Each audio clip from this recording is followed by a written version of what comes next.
Trashy Battle Gamers around the world, welcome to another GBHL YouTube channel video. Here with your channel host, together again. I know, it's been a long time. Oh my days! Together again, it has been a long time. A long time coming. Yeah.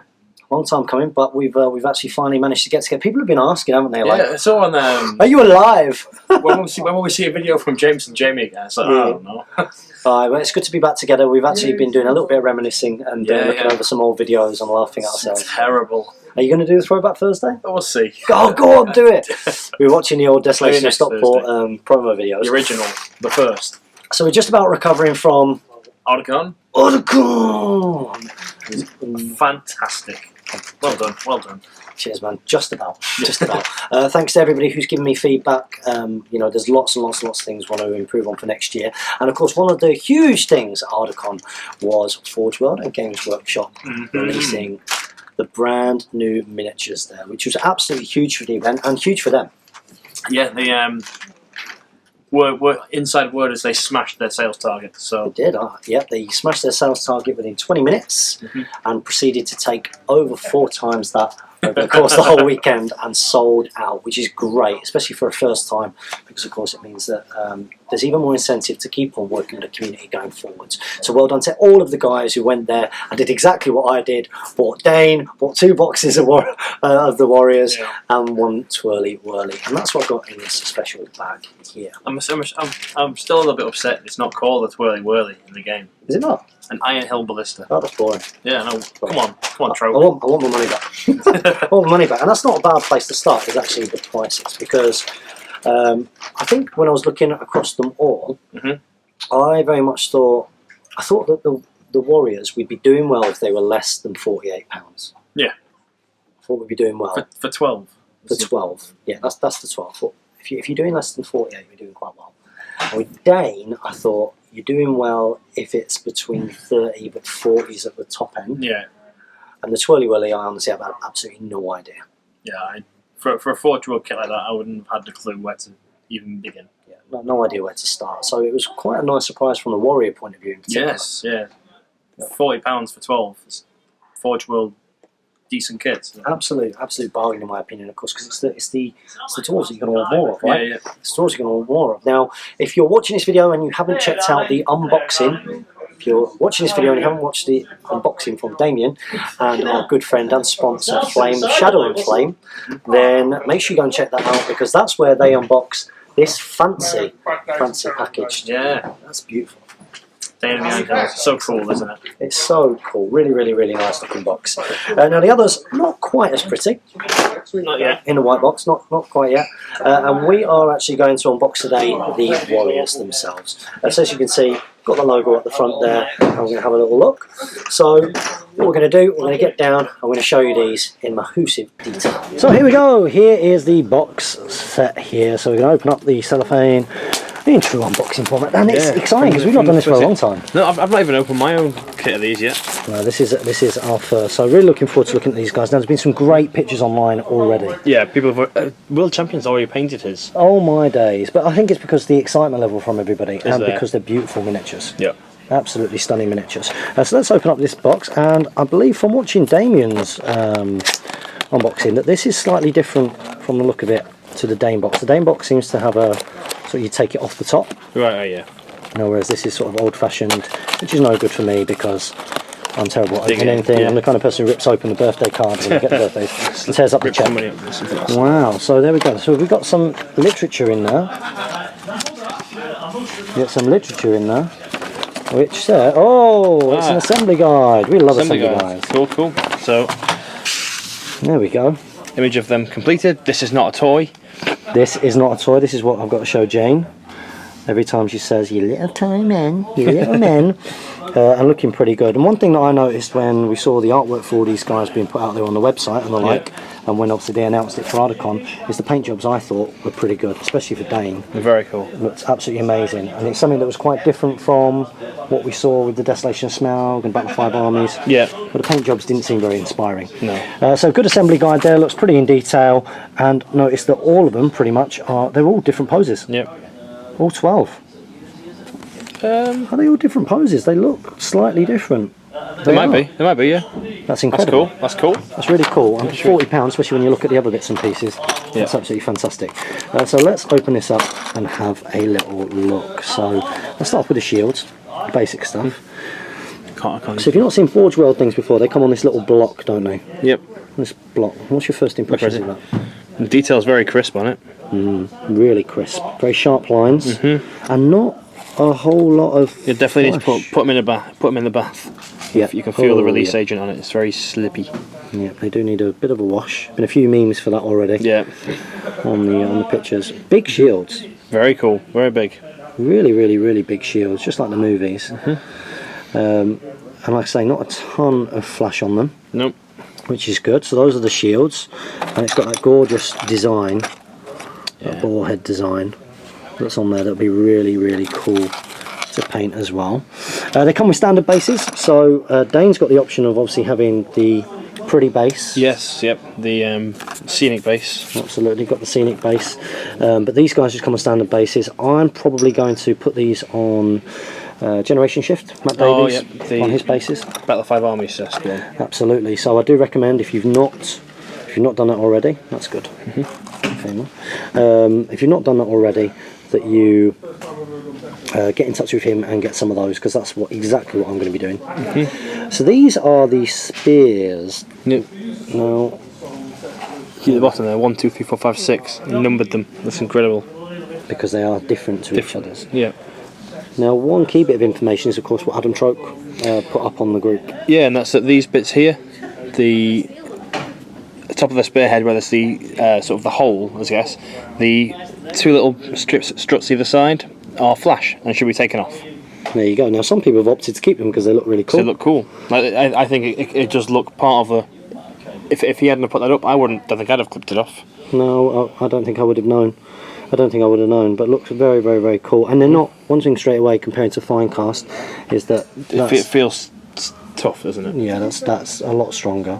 I mean, it is resin, so it will still bend under heat and pressure, but it's not going to just do it in the sunlight. It doesn't feel. No, absolutely not. So those are the weapons. That's a little bit of flash and stuff around it. You need to run the knife over them. Just give them a little bit of a clean up, but otherwise, and a real good size. I mean, that's in terms of SBG, that's bigger than most models. So it's almost like a pike. It's not a million miles away, and that's obviously going to tie in nicely with some of their rules with those shields as well. So let's look at some of these individual troops.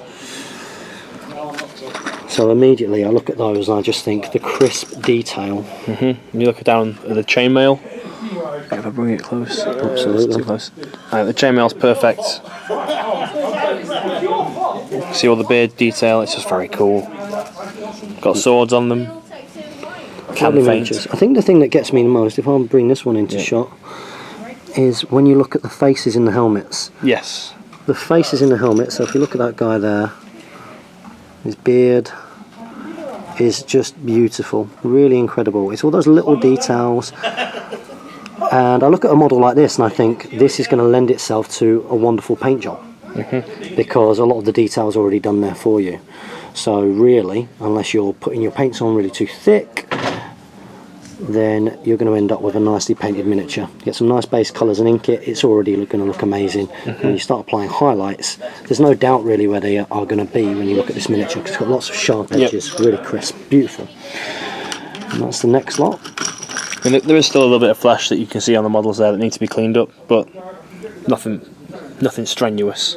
Oh wow! Have you seen the crouching guys? No, not yet. So these are the crouching guys, and again, let's bring that in. Just absolutely stunning detail right into the faces. So of course there are going to be people out there that, you know, when they look at the price, they still compare to the old days. Back in the old days, 50p for a metal model. And I think that we can't do that anymore. £3 for a metal model. I think we're going to do a comparison. We've got to do a comparison to the fine cast blister packs that we were getting. Yep, and if you look at the Lake Town Warriors, where it's £15 for 3 guys. Yep.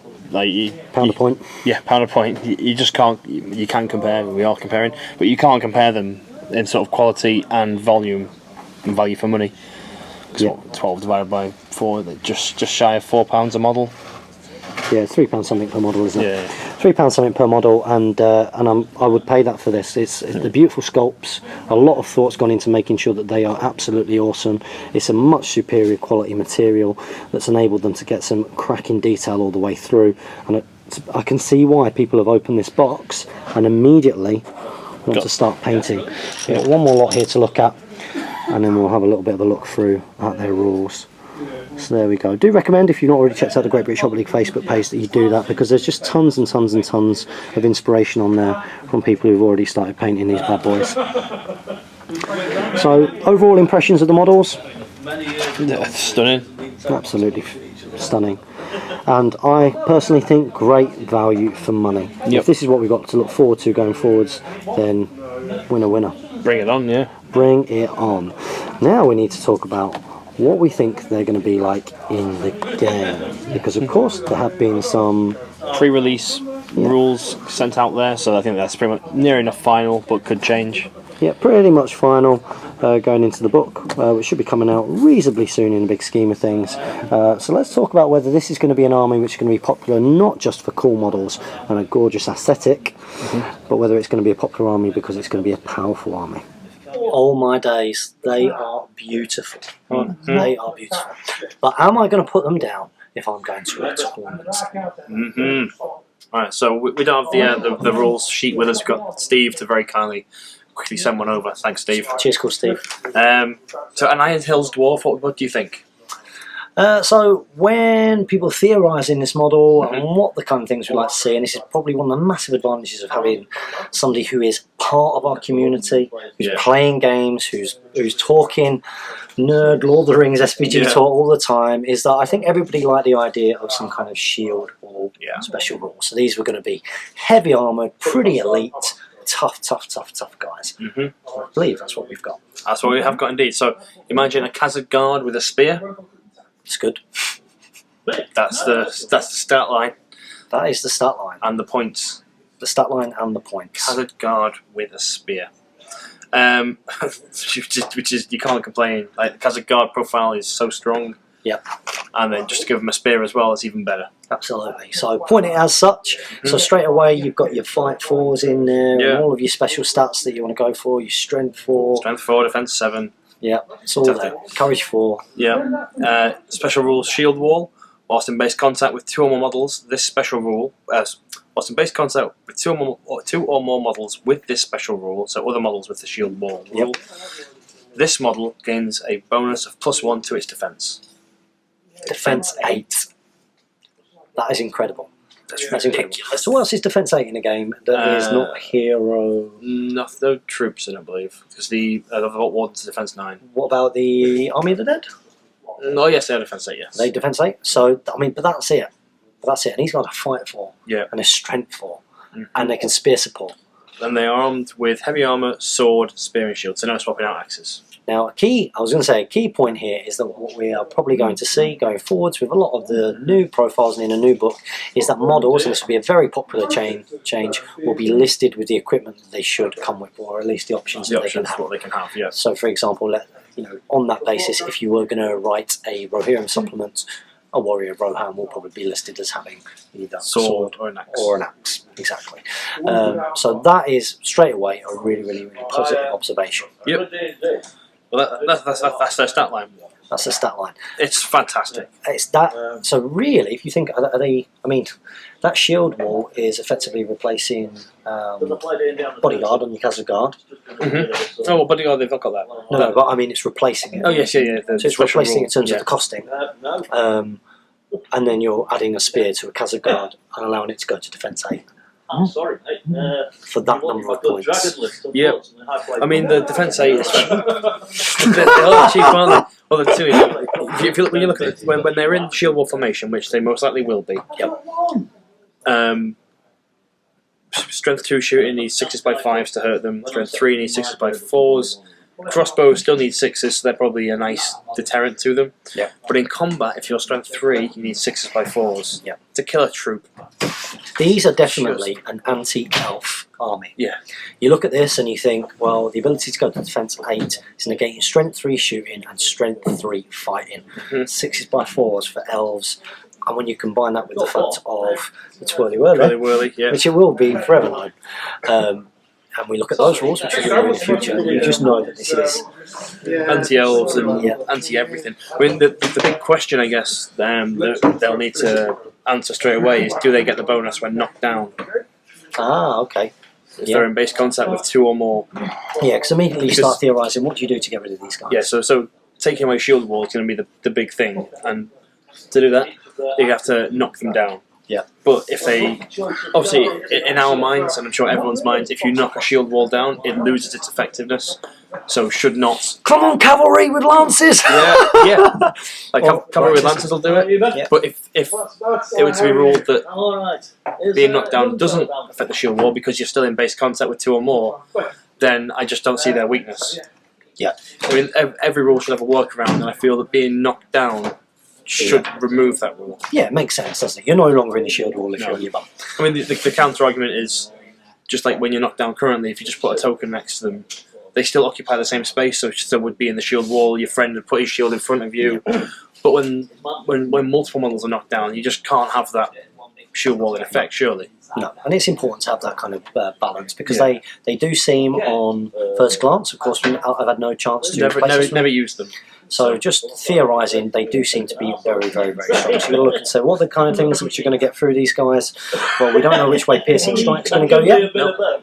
We don't know which way Piercing Strike's going to go, but you think about that. Yeah. Cavalry, heroes with lances. Yeah. Well, anything with lances, even sort of strength 3 with lance. Yeah. Needing 5s by 3s, As long as having they're 4 not dice. Yeah, it's going to be key. Even if it's 5s, if they're knocked down and lose the rule, if they keep the rule, it's 5s by 3s. Yep. And with 4 dice, you odds are on for that. Yeah, crossbows isn't going to suffer too much against them. No, I mean, you've got Twirly Whirly, which might stop the shooting. Which might stop the shooting, which will come to another point. Yeah. I immediately look at these guys, I think they seem probably about a point cheap. But maybe that'll be evened out with the cost of the hero. Yeah. Who does seem to be very, very, very good as well. Yeah, as well. Really, really, really incredible. So yeah, it's not going to be an army where you're going to have like 3 or 4 warbands, but dwarves and they've never been like that. I mean, hopefully it shakes up the tournament meta a little bit. We've got the same sort of 5 or 6 armies at the top of each table, each tournament now. So hopefully they'll make an impact and change up how people play the game, what the strengths of things are.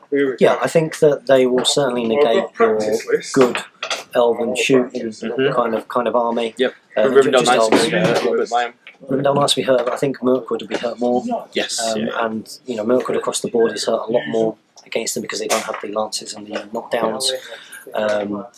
So yeah, I mean that will change that part of the meta. They'll still have the weaknesses that other dwarves will have in terms of magic and the like. And slowness. Yeah, magic and speed and not having the numbers.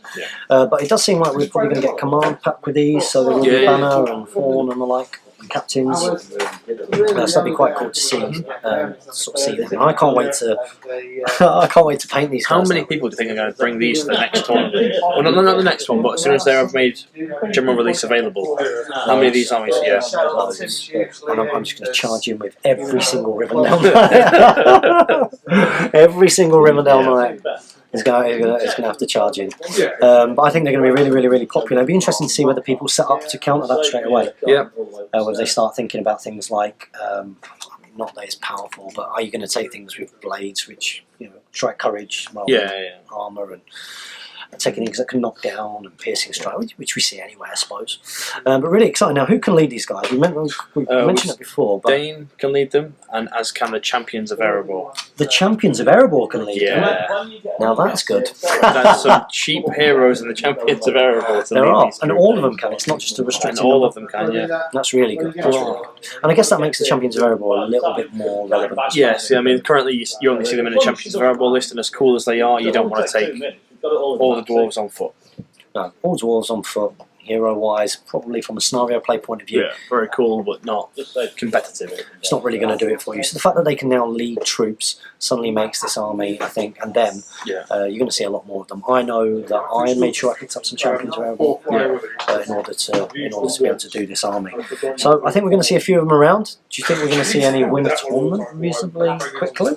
I still think they're going to have the same problem the dwarves have always had, where speed and numbers can prevent a tournament. I think we're going to see a warband dropped in to And what kind of points value would you think that these guys are going to do quite well at? Because that's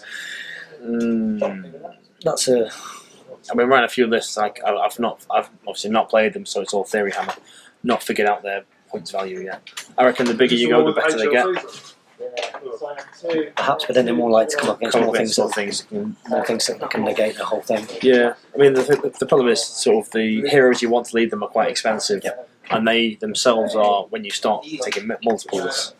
I think their sweet spot will be between the 600 and 700 point mark. Somewhere in between there where they can get the heroes that they want. Yeah. They can almost fill up their warbands or get pretty close to it, so they're making sure that they're not really below 28 troops. Yeah. You know, if you can get 30 in there, I think. The thing is that they'll just outlast people. Yeah. Tournament round time will make a big difference on it. Yeah, absolutely. Absolutely. So these guys are great, and if you're not planning on getting hold of them, get hold of them. Do it. Support your Hobbit hobby because they're beautiful miniatures, fantastic value for money. You're going to see a lot of them, and you know, even if you don't end up playing them all the time, if you're a hobbyist, they're just going to be so much fun to play. I'm just looking at this guy's face. That's a troop. Yeah, I know, it's ridiculous. It's a troop. I would love to have one of your wood elves. Your old wood elves. God, no! Let's not do that to Games Workshop. And it just shows just how far they've done. So the guys, Keith Robertson, Keith Robertson. I think it was him who designed these. You might say it on the sheet of paper. That'd be good.